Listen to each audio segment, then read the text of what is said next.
Okay, हम पढ़ रहे थे ऑपरेटिंग सिस्टम के बारे में कि ऑपरेटिंग सिस्टम क्या होता है, टाइप्स ऑफ ऑपरेटिंग सिस्टम क्या आती है, पर्पस। आज हम ये डिस्कस करेंगे कि विंडोज़ ऑपरेटिंग सिस्टम क्या चीज़ होती है। सबसे पहली बात तो ये है कि विंडोज़ ऑपरेटिंग सिस्टम जो है वो ग्राफिकल यूज़र इंटरफेस है, ठीक है। और ये graphical user interface Microsoft corporation ने डेवलप किया था।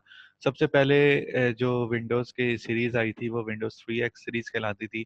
वो बेसिकली एक प्रॉपर ऑपरेटिंग सिस्टम नहीं था, बल्कि कमांड लाइन ऑपरेटिंग सिस्टम को एक ग्राफिकल यूज़र इंटरफेस दिया गया था, और command line operating system Microsoft का था DOS के डॉस के नाम से, ठीक है। फर्स्ट जो अ, पहली माइक्रोसॉफ्ट ने जो रिलीज की थी विंडोज, वो विंडोज 95 कहलाती है। विंडोज 95 के बाद उसका एक इम्प्रूव वर्जन आया जिसको हम कहते हैं विंडोज 98। फिर विंडोज 98 में चूंकि नेटवर्किंग फीचर्स नहीं थे, तो माइक्रोसॉफ्ट बहुत ज़्यादा इंटरेस्टेड था कि नेटवर्किंग फीचर्स इंक्लूड किए जाएं। सो माइक्रोसॉफ्ट ने जो नई विंडोज रिलीज की वो विंडोज एनटी कहलाई, जिसको कहते हैं विंडोज न्यू न्यू टेक्नोलॉजी। फिर विंडोज एनटी के बाद जो नेक्स्ट वर्जन आया विंडोज 2000, और फिर विंडोज एक्सपी, और उसके बाद जो वर्जन आ रहे हैं इन सब में ये न्यू टेक्नोलॉजी को यूज किया जा रहा है। फिर आ जाता है objects of Windows operating system. तो जितने भी हमारे सामने आपको आइकन्स नजर आते हैं, ये आइकन्स बेसिकली ऑब्जेक्ट्स होते हैं, ठीक है। और ये जो ऑब्जेक्ट्स होते हैं ये इंटरफेस प्रोवाइड कर रहे हैं और तमाम तर वर्किंग को कंट्रोल कर रहे हैं। जैसा कि डेस्कटॉप है, डेस्कटॉप जो हमारे सामने पहली विंडो खुलती है, जिसको हम कहते हैं वर्किंग एरिया भी कह सकते हैं, जिस पे आपका सब कुछ पड़ा हुआ होता है। आपने माई कंप्यूटर में जाना है, किसी फोल्डर में जाना है, तो ये चीज़ें जो शॉर्टकट, यानी जब जब विंडो स्टार्ट होती है तो जो पहली स्क्रीन ऑन होती है, इसको हम कहते हैं डेस्कटॉप। फिर आ जाता है माई कंप्यूटर। माई कंप्यूटर में क्या होता है कि एक आइकन बना हुआ है, इसको आप डबल क्लिक करते हैं तो आप अपनी सारी डायरेक्टरीज को खोल सकते हैं। फिर रिसाइकल बिन जो है वो बिन होता है जिसमें आपने कोई भी फाइल जो डिलीट की है वो आप उसको रिसाइकल बिन में डाल देते हैं बेसिकली। और रिसाइकल बिन से अगर आपने डिलीट करना है तो फिर वो परमानेंटली डिलीट हो जाता है। यानी इन अदर वर्ड्स हम ये कह सकते हैं कि आप कोई भी फाइल जो आप डिलीट करते हैं वो रिसाइकल बिन में चली जाती है, और रिसाइकल बिन से जब आप उसको निकाल देते हैं तो फिर वो परमानेंटली डिलीट हो जाती है। इससे क्या फ़ायदा होता है कि अगर आपने कोई चीज़ डिलीट की है, वो गलती से आपसे डिलीट हो गई है, तो रिसाइकल बिन में पड़ी हुई है, आप उसको रीस्टोर कर सकते हैं। लेकिन जब आपने रिसाइकल बिन से भी निकाल दिया, या वो फाइल रिसाइकल बिन में नहीं आई, तो फिर वो आप रीस्टोर नहीं कर सकते हैं, वापस नहीं ला सकते हैं। फिर आ जाता है नेक्स्ट फ़ोल्डर जो आपको विंडोज़ में ऑलरेडी प्रोवाइडेड होता है, वो है my documents. My documents folder का जो सबसे बड़ा फ़ायदा है वो ये होता है कि जब आप कोई भी चीज़ डाउनलोड करते हैं, तो डाउनलोड के बाद अगर आपने उसको कोई पाथ स्पेसिफाई नहीं किया तो वो बाय डिफॉल्ट माय डॉक्यूमेंट्स में चला जाता है, ठीक है। अगर आपको कोई चीज़ आपने डाउनलोड की और आपको कहीं नहीं मिल रही है, तो सिंपली आप माय डॉक्यूमेंट्स खोलें, वो वहाँ पे पड़ी हुई होगी। फिर विंडोज़ एक्सप्लोरर जो है वो एक डायरेक्टरी ब्राउज़र है, ये फाइल मैनेजर है, जो कि आपको सिंपली ये ईज़ प्रोवाइड करता है कि आपने कोई भी सी ड्राइव खोलनी है, डी ड्राइव खोलनी है, तो जस्ट आपने विंडोज़ एक्सप्लोरर पे जाना है और वो आपको तेज़ी से ड्राइव्स खोल के देगा।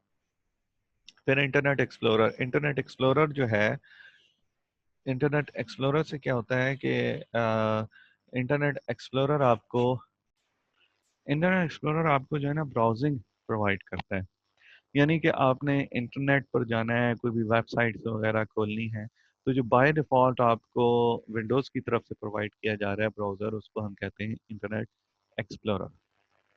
उसके बाद द विंडो द विंडो जो है वो मोस्ट इम्पोर्टेंट फीचर है विंडोज़ ऑपरेटिंग सिस्टम का। बेसिकली आप इसको इसमें जितने भी आपके व्यूज़ हैं, ग्राफिकल ऑब्जेक्ट्स हैं, मेन्यूज, टूल बार्स वगैरह, ये जो प्रॉपर एक विंडो खुलती है, चाहे आप माई माई कंप्यूटर खोलते हैं, ऊपर फाइल बनी हुई है, मेन्यू बना हुआ है, एडिट बना हुआ है, नीचे एक स्पेस बार है, ये जो है ये पूरी एक विंडो खुल रही है आपके सामने।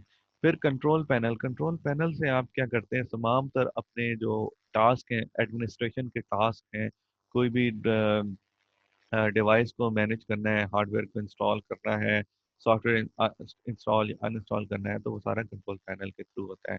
फिर स्टार्ट बटन, जो टास्क बार में जो एक स्टार्ट बटन होता है, यहाँ से आपको एक गेटवे प्रोवाइड कर दिया जाता है कि आप जितने भी आपके प्रोग्राम्स हैं आपको इजीली एक्सेस कर सकें। अच्छा, फिर एक फीचर जो विंडोज का सबसे बड़ा फीचर है वो क्या है? Working with mouse and keyboard. So mouse और कीबोर्ड जो विंडोज के लिए हैं ये बेसिक इनपुट डिवाइसेस होती हैं। आपने माउस देखा हुआ है, जो माउस क्या करता है, इस पे एक लेफ्ट बटन होता है, एक राइट बटन होता है और एक ड्रैगिंग बॉल बनी हुई थी जिससे आप ऊपर नीचे ड्रैग कर सकते हैं। ठीक है।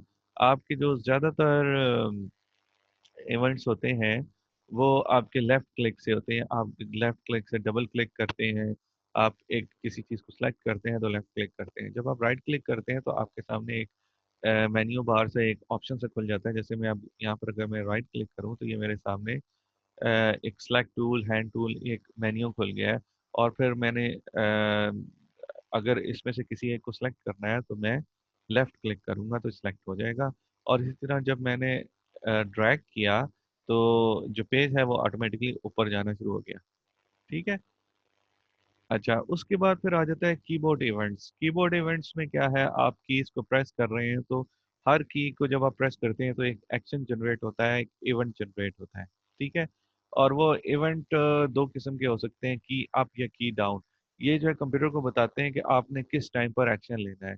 की अप का मतलब ये है कि जब आपने एक दफ़ा की को प्रेस करके छोड़ दिया है तब एक्शन लेना है। और की डाउन का मतलब ये है कि जब तक की प्रेस रहेगी तब एक्शन लेना है।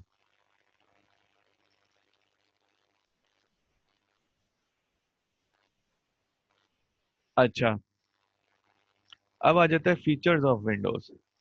फीचर्स ऑफ विंडोज में क्या है कि चूंकि माइक्रोसॉफ्ट जो है वो एक कंप्लीट ऑपरेटिंग सिस्टम आपको प्रोवाइड कर रहा है। सो हम देखते हैं कि इसके क्या क्या फीचर्स हो सकते हैं, क्या क्या करेक्टरिस्टिक्स हो सकते हैं, और ये हम करेक्टरिस्टिक डिस्कस कर रहे हैं विंडोज 2000 के। सबसे पहला है मल्टीटास्किंग। मल्टीटास्किंग का मतलब क्या है कि आप मल्टीपल प्रोग्राम्स एक टाइम पे चला लेते हो। जैसे आपने ब्राउजर भी चलाया हुआ है, ब्राउजर के अंदर 3 वेबसाइट्स डिफरेंट खोली हुई हैं। ठीक है। अच्छा, उसके अलावा आपने साथ गेम भी ऑन कर दी है, साथ एक एक्सेल शीट भी खोली हुई है, साथ वर्ड भी खोला हुआ है, साथ पीडीएफ भी खोला हुआ है। तो ये सारा कुछ जो है ये मल्टीटास्किंग हो रही है, एक वक्त में बहुत सारे काम हो रहे हैं।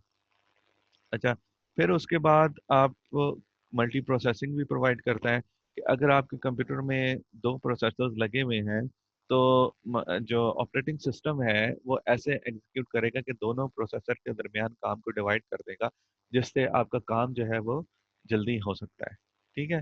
फिर मल्टी यूज़र ऑपरेटिंग सिस्टम है, यानी कि एक से ज़्यादा यूज़र्स भी एक वक्त में बैठकर ऑपरेटिंग सिस्टम यूज़ कर सकते हैं। जैसा कि आपके पास आपने एक जगह पर एक कंप्यूटर के ऊपर ऑपरेटिंग सिस्टम को इंस्टॉल कर दिया और उसके साथ बाकी 3-4 कंप्यूटर्स कनेक्ट कर दिए। फिर है plug and play. Plug and play का जो है ना आजकल बहुत ज़्यादा कॉन्सेप्ट चल रहा है। इसका मतलब क्या होता है कि जैसे माउस है या जैसे कीबोर्ड है, आपने कंप्यूटर के साथ कनेक्ट कर किया और चलाना शुरू कर दिया। बुनियादी तौर पे अगर देखा जाए तो होता ये है कि आप कंप्यूटर को जब भी कनेक्ट करेंगे तो आपको पहले उसको प्रॉपरली रिकग्नाइज कराना है, इंस्टॉल करना है। ठीक है। और फिर आप उसको यूज़ कर सकते हैं। लेकिन जो विंडोज़ है ऑपरेटिंग सिस्टम, ये आपको ईज प्रोवाइड करता है कि जस्ट आपने इसको कनेक्ट करना है और ऑटोमेटिकली जो इसके ड्राइवर्स हैं वो खुद ब खुद ही एग्जीक्यूट हो जाते हैं, खुद ब खुद ही चल जाते हैं और आपको कुछ भी करने की ज़रूरत नहीं है। इसी तरह नेटवर्किंग का फीचर्स भी है कि आपने कंप्यूटर को नेटवर्क के साथ कनेक्ट किया और उसको चलाना शुरू कर दिया। ठीक है। अच्छा, अब जो नेक्स्ट टॉपिक है वो इंशाल्लाह हम नेक्स्ट वीडियो में डिस्कस करेंगे। अगर आपको कोई बात ना समझ आई हो तो आप मुझसे पूछ सकते हैं। Thank you.